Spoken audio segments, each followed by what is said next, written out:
It's pretty exciting to admit to your parents the decision to plan your own wedding. Tina Thomas was a lot more nervous than her fiancé, Gabe Watson. Tina was 26 years old at the time, just like her future husband. This was her third serious relationship and second attempt at a wedding. Her first attempt to build a family with her boyfriend, Scott McCulloch, ended in failure. The relationship between the young couple was fine, but Tina's mother was against the wedding and against Scott himself. She didn't have any specific complaints, but like every mother, she wanted a better and happier life for her daughter. Tina, at that moment, was still very young. For this reason, the couple soon parted ways, and the mirage of a joint future melted away. The second attempt, with Stan Marks, also failed. Here, Tina's parents did not play any role. The couple could not overcome the first 3-year crisis, and they parted by mutual consent. Finally, on Christmas Eve, at a party with friends, Tina met Gabe Watson. We can't say it was love at first sight. On the contrary, the relationship was built more as mutual support for each other after recent breakups. Yes, perhaps this is not the most joyful reason to start building a new relationship, but 2 years later, Gabe proposed to Tina. Having learned from bitter experience, Tina said she agreed but couldn't do it without her parents' blessing. In 2003, Gabe decided, like a real prince, to beautifully and romantically appeal to the parents of his chosen one. He chose Valentine's Day for this special moment. However, Tina's father was away, so the dinner was moved to the next day, February 15th. During the dinner, when Watson voiced his decision to live with Tina all his life, hand in hand, the father of the bride asked a seemingly simple question: does he love Tina? Gabe stammered like a schoolboy and never answered. Her father considered this reaction to be common embarrassment among strangers. Then he asked his daughter the same question. Surprisingly, Tina did not answer the question directly either. Instead, she began her response by saying that she was afraid of being alone at the age of 26. Her father thought for a while and then blessed the young couple. Preparing for a wedding takes a lot of time and effort. While Tina was busy thinking about her outfit, the guest list, and the whole ceremony, Gabe focused only on planning the honeymoon. He didn't seem to care at all about how his future wife wanted to spend her vacation. He had already decided everything for her. His plan was to go to the Great Barrier Reef, located in the Pacific Ocean near Australia, to go diving. His main goal was to see the sunken ship, the Townsville Titanic, which sank back in 1911. The problem was that Tina, unlike Gabe, wasn't into diving. Yes, he had taken her scuba diving in pools and sometimes in calm water under the supervision of lifeguards, but no more than that. Gabe himself was an experienced scuba diver. At the time, he was completing a rescue diving course and had over 50 dives to his credit, none of which were in a pool. If you don't learn to dive by our honeymoon, I'm warning you right now. You're staying home walking the dog or pruning roses in the garden. You're not going anywhere with me, said Gabe. Tina had no choice. Gabe even took out a loan to buy her own equipment and pay for her diving classes. The first instructor Tina took lessons from was disappointed in her skills and even warned Gabe that she had absolutely no aptitude for open ocean swimming. A furious Gabe wouldn't listen to the instructor, accusing him of being the problem and refusing to continue the classes. The second instructor rather quickly gave Tina credit, but later noted that Tina did everything reluctantly, solely to please her future husband. On October 11th, the young couple finally got married. 2 days later, Tina and Gabe flew to Australia, spending $10,000 from their wedding gifts on the trip. It should be noted that Gabe devoted part of the honeymoon to Tina. They explored Sydney, visited the Sydney Aquarium, and toured the zoo. Tina was excited, but the closer they got to the Great Barrier Reef, the more anxious and sad she became. On the morning of October 21st, they flew to Townsville.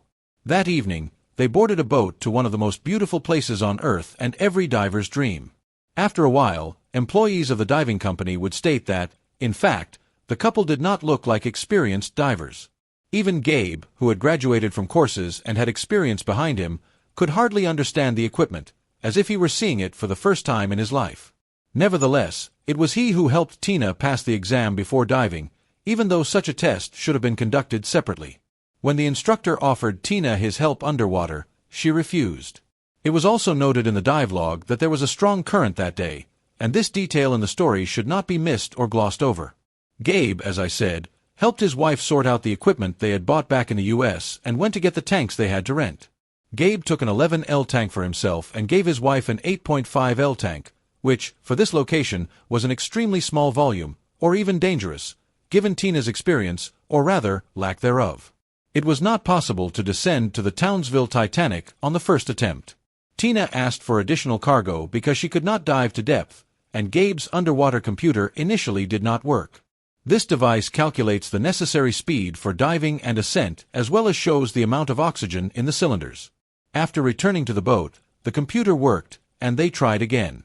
The wreck was 49 feet deep, and Tina was the first to submerge, with Gabe swimming behind her.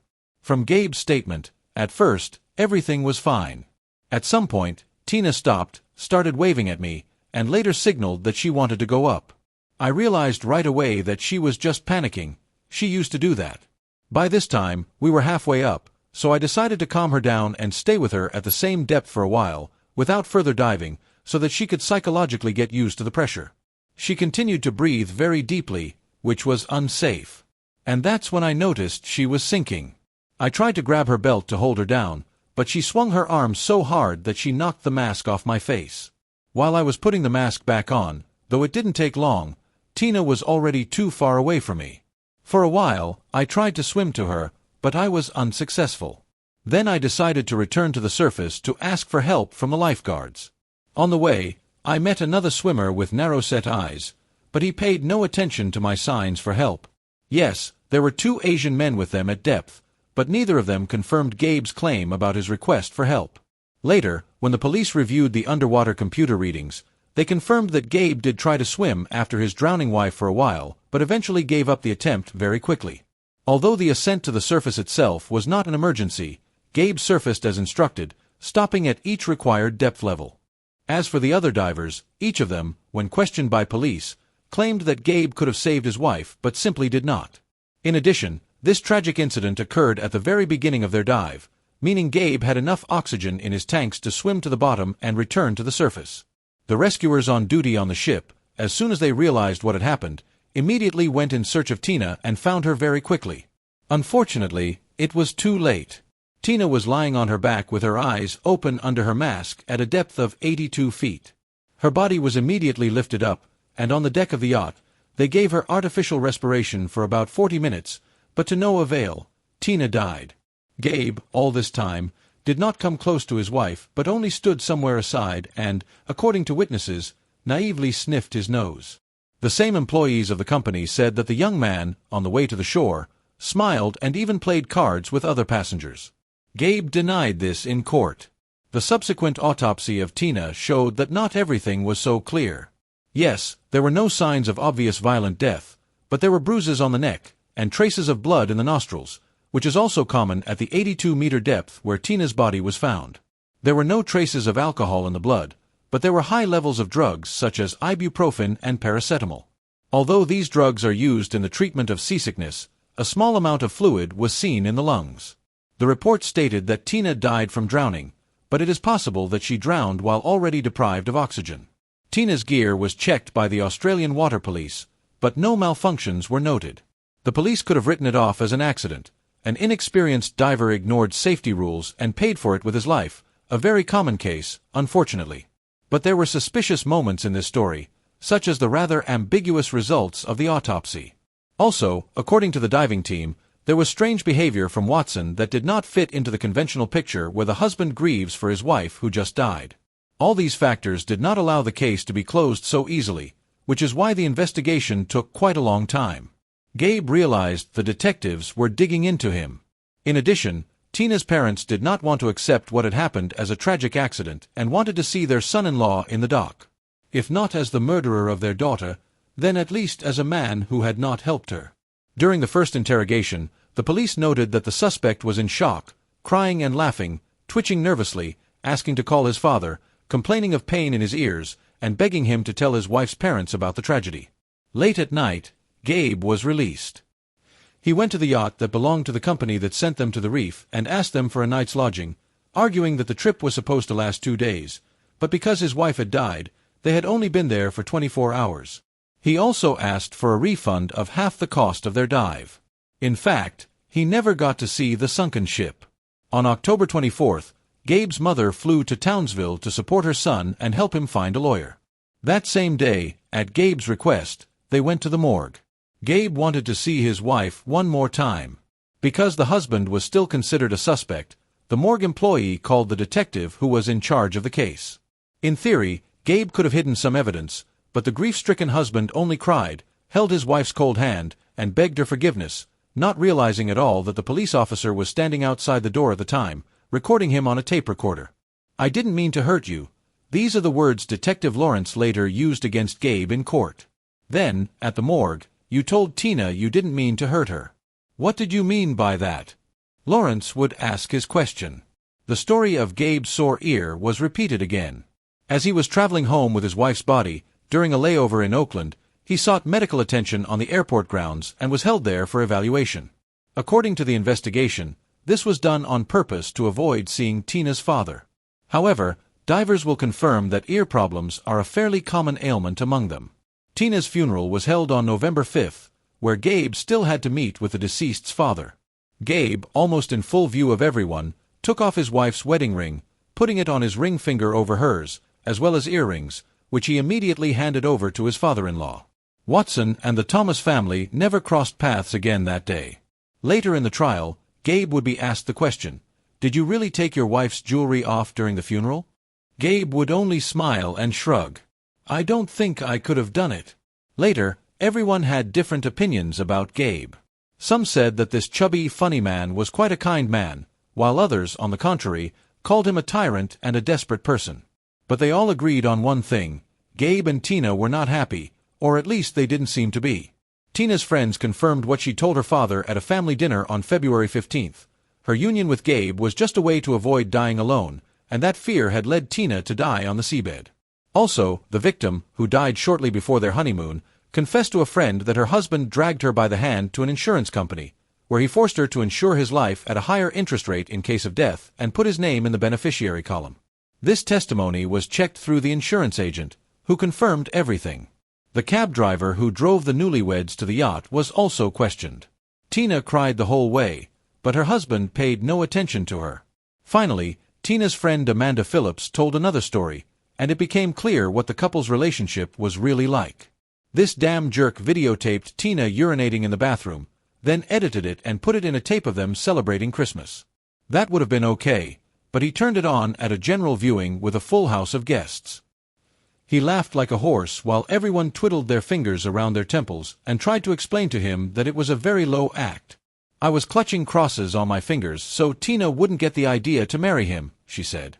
While removing jewelry right during a funeral may seem like a frightening and denunciatory act on Gabe's part, during the trial in 2008, the jury was shown an extremely disturbing footage of Watson visiting Tina's grave, taking all the flowers from it, and carrying them away. They were later found in a nearby trash can. Tina's father noticed the missing flowers, and to find out the thief, he set up a hidden camera in the next row among the monuments. But he never expected to see Gabe on the tape and was outraged by such an act. In court, Gabe's defense was that he and his wife had discussed the death of one of their own on an extreme honeymoon, and the lack of flowers on the grave was a request, which sounded very strange and unlikely. There's no telling how long the search for evidence would have dragged on if the cops had put on the exact same gear the newlyweds had and hadn't tried to stage that incident. Gabe said Tina drowned while he was trying to put a mask on her face. It turned out it was impossible to put the mask on underwater by yourself unless you used another source of air, in this case, Tina's oxygen. In late November 2008, the Australian police arrested Gabe, and on June 5, 2009, Gabe's trial began, where he pleaded guilty but only to failing to save his wife. So, he was charged with negligent homicide and sent to prison for 18 months. After completing his sentence, Gabe returned home to the U.S., but a year later, the U.S. court charged him with first-degree murder, the motive being to receive insurance payments after the death of his wife. Gabe's lawyer tried to defend his client, shifting all the blame on the diving company, claiming that the employees of this company did not take care of the safety of tourists, and now, afraid of losing their license, and therefore the whole business, were trying to shift the blame onto the unhappy husband, who had already served his time in another country.